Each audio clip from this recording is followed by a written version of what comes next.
Okay, a couple of negatives. You've got to do, balance the report and everything.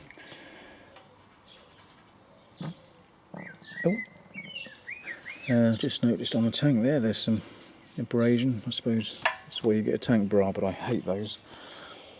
But it's minor again. But one thing I don't like the number plate on the mudguard there.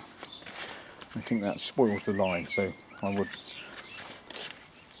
want it like on irons and many others. I want the mudguard underneath there, sort of. Perhaps nailed to the reflector or something. But it's actually unbelievably difficult.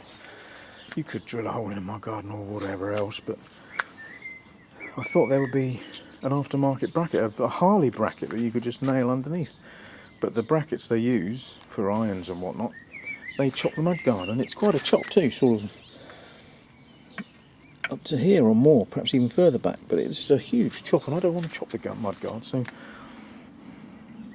although I don't particularly like the number plate up there, it's going to have to stay.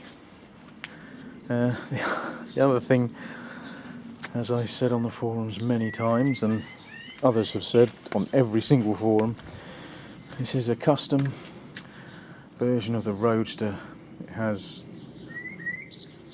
well, the suspension on stock is dreadful because it's very low. It's from eyelet or centre of the bolt to centre of the bolt.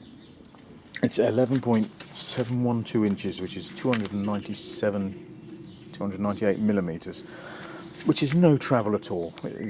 You get less than 1 inch of travel, so horribly uncomfortable. So I got these Hagons are 320 mils. They're so 23 mil or something longer than stock. It doesn't sound like, well, it isn't much, but it is what it is. And if you want it higher, you can raise the back end, and I didn't really want to do that, but you've got to get more travel. It's so uncomfortable as is. But one of the negatives of having low rear suspension is these. Oh, I hate these objects. Good grief! I've seen them described as hero blobs. They're dreadful. So on the way back, second time I've ridden it, I'm scraping it both sides because there's no ground clearance. 320 mil. It made no difference to ground clearance at all. It must have increased it a bit, but you don't notice it riding. It's hideous. So I might take the hero blobs off, but then you're still going to scrape the pegs. But that's what you've got to live with if you've got a Harley, I suppose. But it is annoying, I have to say. And because I changed the rear suspension, I wanted to change the fork springs.